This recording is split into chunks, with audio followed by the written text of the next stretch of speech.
It's now my pleasure to introduce Mr. Dana Goward, who's the president of Resilient Navigation and Timing Foundation. Dana?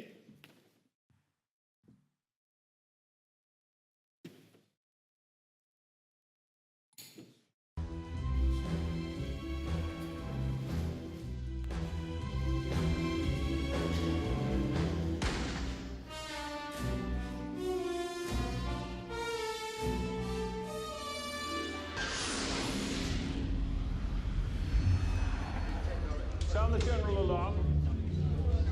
Course 20. Are they insane? Sir, the Chinese pilot insists that we are only 11 miles off their coast, and he will fire if we don't turn around and go to a Chinese port. Send this. We are in international waters and will defend ourselves if attacked. Copy all this to the Admiralty, urgent. Are we absolutely sure of our position? Yes, sir. An exact satellite fix.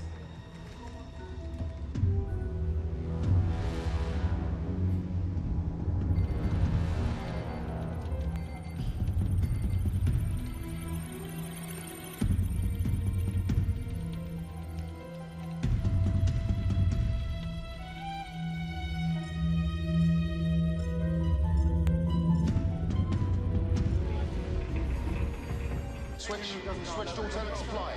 3 generators are down, sir. Flooding on foredeck aft.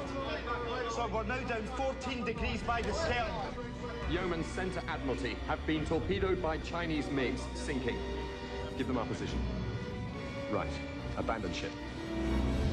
Abandon ship! Abandon ship!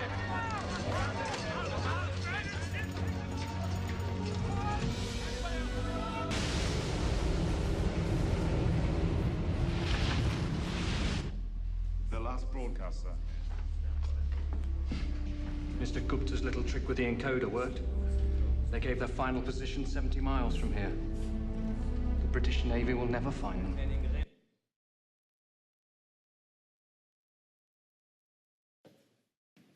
Good morning.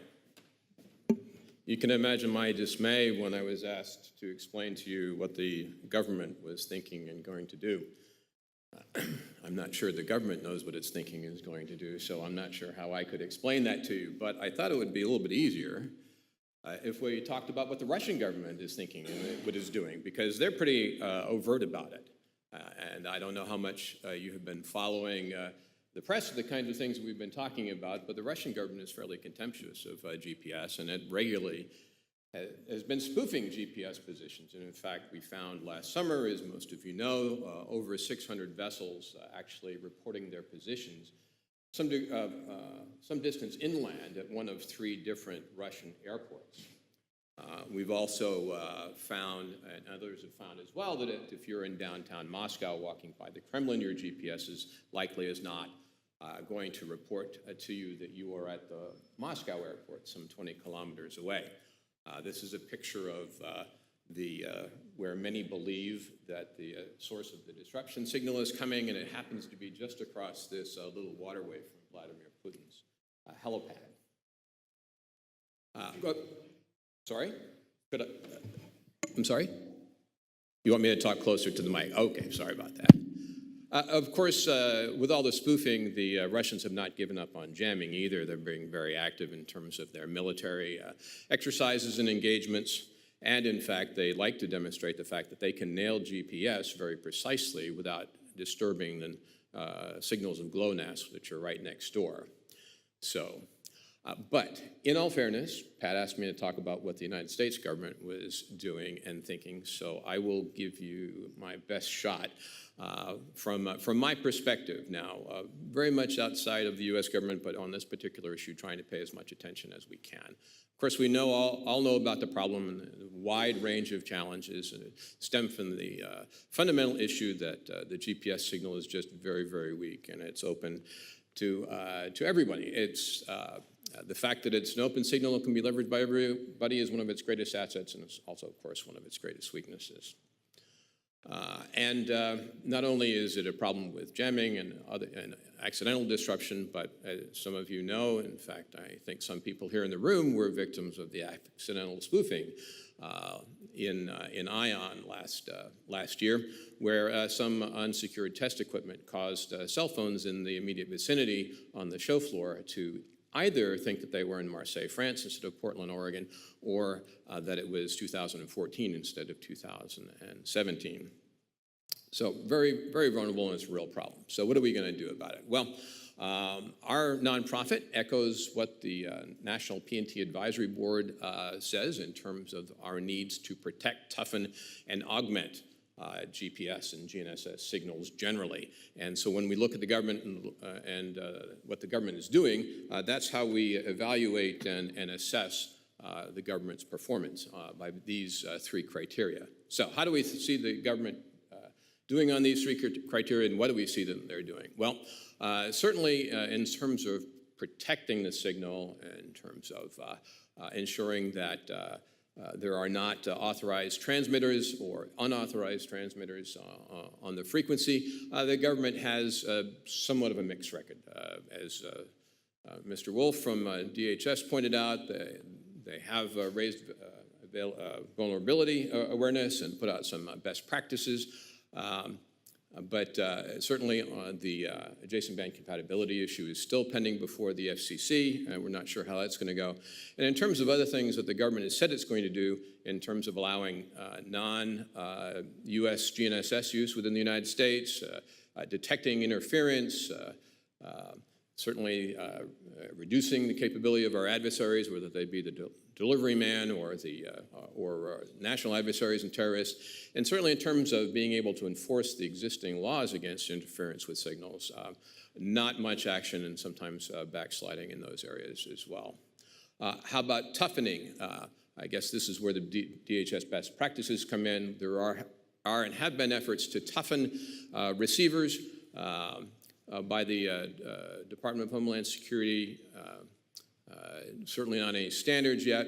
You heard about voluntary standards. We're not sure whether the voluntary standards is a contradiction in terms, but those are still coming forward. But we do know that there are some non-governmental efforts in terms of developing tougher, or at least educating folks in terms of tougher, more resilient receivers.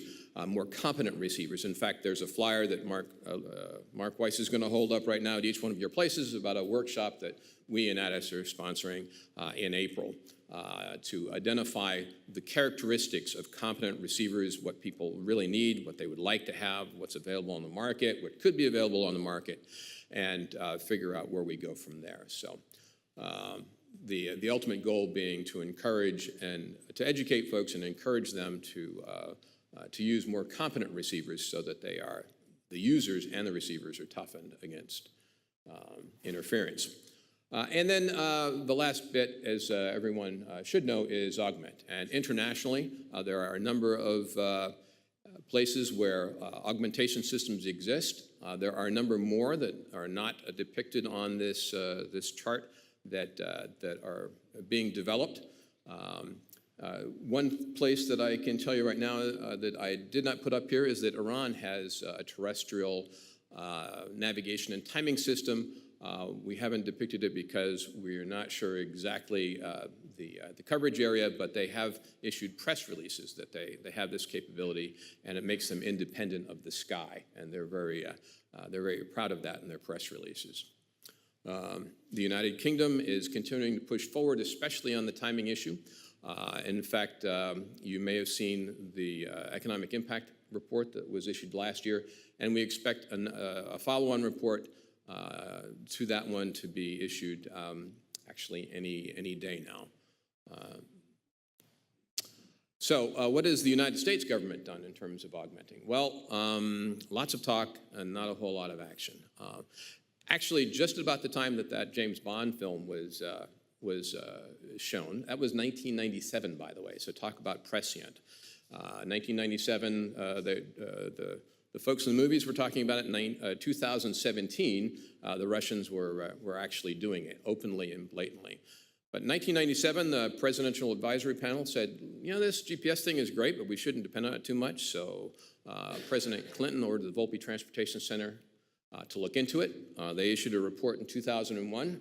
They're at the top of the chart. And they said, you're right, this is a concern for us. So the first thing that is going to happen is the FAA is going to cancel its plans to use only space-based navigation. We're going to preserve the VORs and DMEs that we had slated for decommissioning. We should also look at how we can be more resilient to GPS disruption in other areas. As a result of the Volpe report, well, actually the Volpe report in 2001 came out 4 days before 9/11. So you can imagine that other things came to the fore. But in 2004, the White House got back around to looking at the Volpe report and saying, yes, if and when GPS goes away, we're going to be in a world of hurt. Not exact quote from the presidential directive, but that's the idea.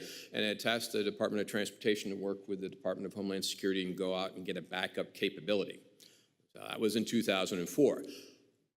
Unfortunately, the task was assigned to a committee, an interdepartment committee, at a very high level. All things that would normally spell disaster in terms of outcome. But the folks that were there hired the Institute for Defense Analysis, issued a report, and in 2008, as you can see, the DHS put out a press release saying, we're going to take LORAN-C from the Coast Guard, give it to NPPD, we're going to upgrade it to eLORAN, and that'll be the backup for GPS.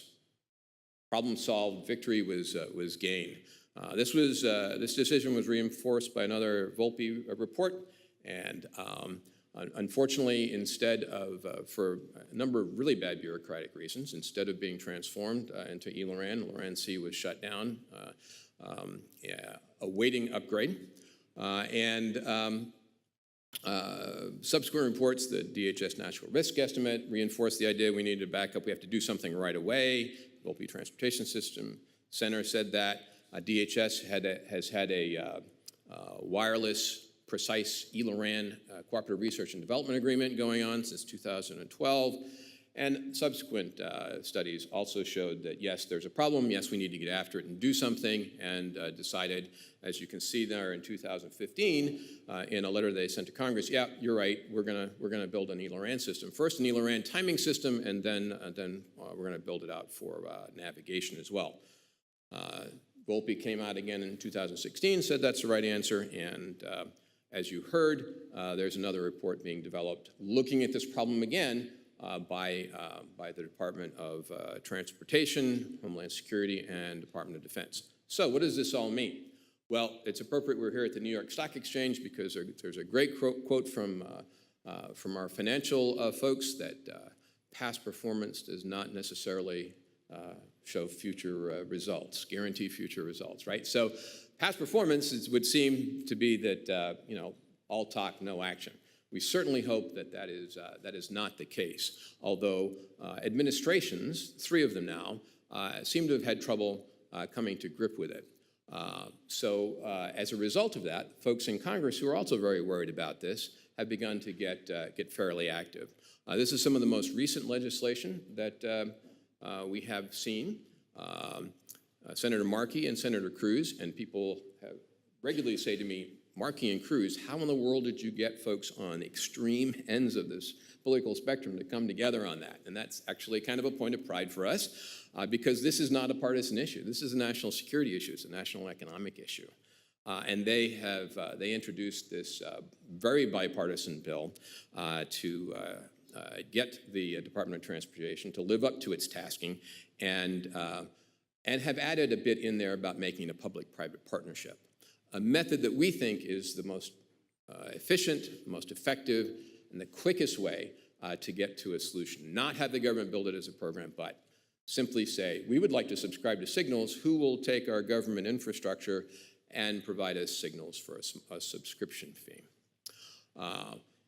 So that was introduced. The Department of Homeland Security Authorization Act, which was passed by the House and still being considered by the Senate, has similar language as the Cruz-Markey bill that was introduced, and so that's pending as well. So we've got these 2 bills in the Senate, both driving the administration towards action, and of course, money talks and suckers walk.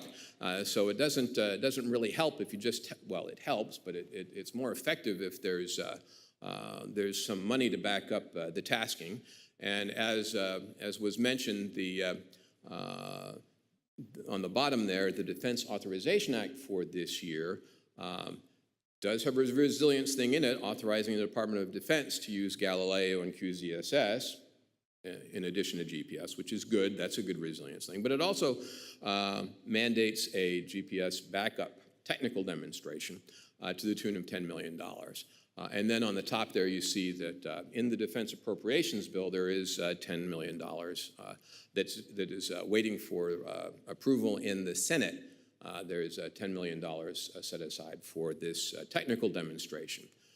And we've been told that if we ever get anything other than a CR for government funding this year, that we should expect that this will be part of the final defense appropriation bill. So that's very hopeful, all pointing towards getting off of that all talk and moving into actually doing something. And we of course, are very active working not only with the executive and the legislative branch, but also with folks in industry, encouraging them to not only interact with our elected leaders, but also to consider other ways where this kind of timing service, this kind of backup could be provided. So, one potential solution. Since 2001, U.S. federal agencies and presidential directives have warned of our dependence on GPS and lack of a backup, and have recommended using E-LORAN as a backup system, in that the E-LORAN signal is 1.3 million times stronger than GPS and said to be virtually jam and spoof-proof. Given tight budgets, would you be willing to work with Congress on a public-private partnership that would stand up E-LORAN or another suitable system as a backup system to GPS? I would definitely want to work with you on that issue. So that was the confirmation hearing for Diane Furchtgoth-Roth, who is going to be the Assistant Secretary for Research and Innovation at the Department of Transportation, and under whose, as you can guess, umbrella, this responsibility, this 2004 tasking from the President, which is still outstanding and still valid, falls. So we're very hopeful. And with that, that's my attempt to tell you what the government is thinking and doing. Who knows what the truth is? We will see as we go forward, but let's hope that, that it bears a little more fruit than we have seen to date. And questions?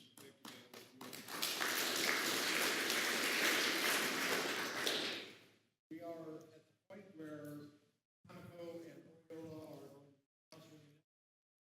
We have a couple minutes. We already had. Do you have any questions? You have 6 minutes and 43 seconds. Yeah, I mean, it's hard to compete with, isn't it? Yes, sir. Hi, it's Victor Udakin. Has there been some consideration of what are practical holdover requirements for various parts of the infrastructure? So GPS generally can be interfered with, but it probably wouldn't be down permanently. So if you have decent backup clocks that you can just hold over, do you have quantification of what would be required? So it varies by industry and by application, as you can imagine, and that's something that the Department of Homeland Security is very much interested in looking at. So generally, we believe that the driver, and Addis has identified the driver as a microsecond and a half for telecommunications.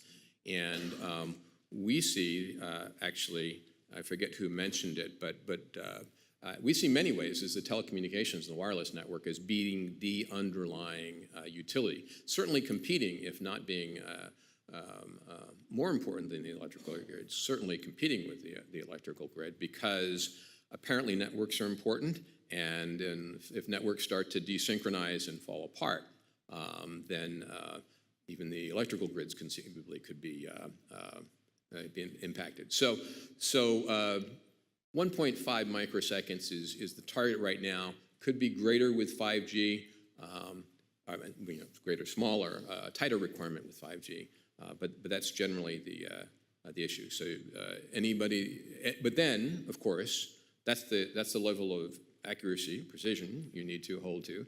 But then what's the time requirement? How long do you need to be able to hold it over? So the Department of Transportation in various RFIs has suggested, what about for a week? What about for 30 days? 30 days being the business cycle, and the idea that if you can hold over for 30 days, you can adapt and probably do anything for indefinitely after that. But it's an excellent question. So, say there's another Carrington event and everything in space goes away. So how long do you want to be able to hold over? Well, you want to be able to hold over indefinitely then. But certainly in terms of requirements, either internal corporate requirements or federal requirements, probably will not be forever. There probably will be some guidance that says you should be able to operate independently of space, if it ever comes, for 7 to 30 days. My guess.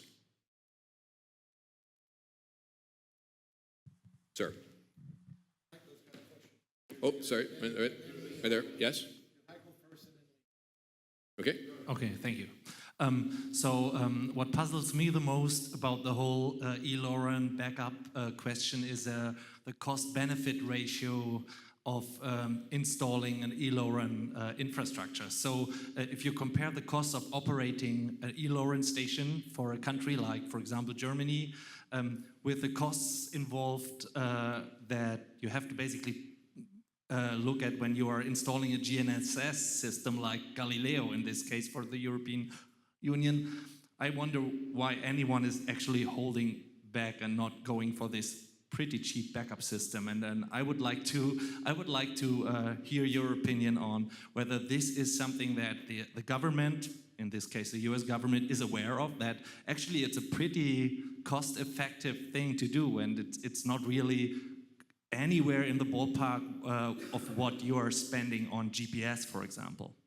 So the government is aware of it, and unfortunately, the U.S. government's decisions to date have not been based on money and analysis and security, unfortunately. So when the government turned off eLORAN, that decision, or LORAN-C, instead of just smoothly transitioning to eLORAN, that decision went counter to every one of the department's recommendations, every scientist and engineer that weighed in, and was made at the last minute, and it was made in secrecy, and with some very passionate and high-level debates, and it was influenced by people who, as you can imagine, didn't appreciate the impacts. Although there was, as you also can imagine, there was a great concerted effort, both from individual senators who I have spoken to and are still upset about it, and very senior administration officials. Unfortunately, decisions within governments are not always made on the merits of a particular situation. However, you're absolutely right. The economy, so in the lower 48 contiguous states, as an example, for a timing system, we've seen estimates that four sites that already exist, if they were reactivated at a cost of about $50 million, could provide double coverage to all of the lower 48 states. So you would have multiple constellations in the sky, and you would have 2 terrestrial signals, guaranteeing almost a bulletproof, as close as we can come on this Earth to something that's bulletproof. So that's a benefit in terms of making the case, but unfortunately, that's not all that's needed to make the case because of the way governments work. We're very encouraged to see, though, that the United Kingdom is taking a very deliberate and thoughtful approach, and they are sequencing themselves along to document things that the U.S.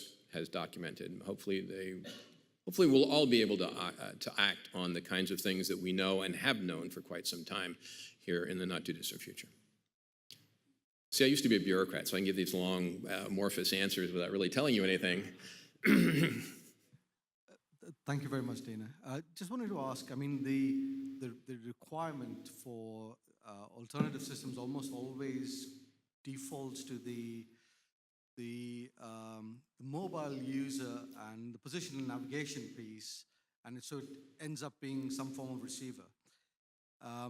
Is there any isolation in the discussion to consider static infrastructure, and an alternative system based on network delivery, for example, for critical infrastructure? So I know that our government has looked at networks quite a bit. In fact, one of the studies I put up there mentioned LTE, but it was their result was ELRAN or ELRAN and LTE.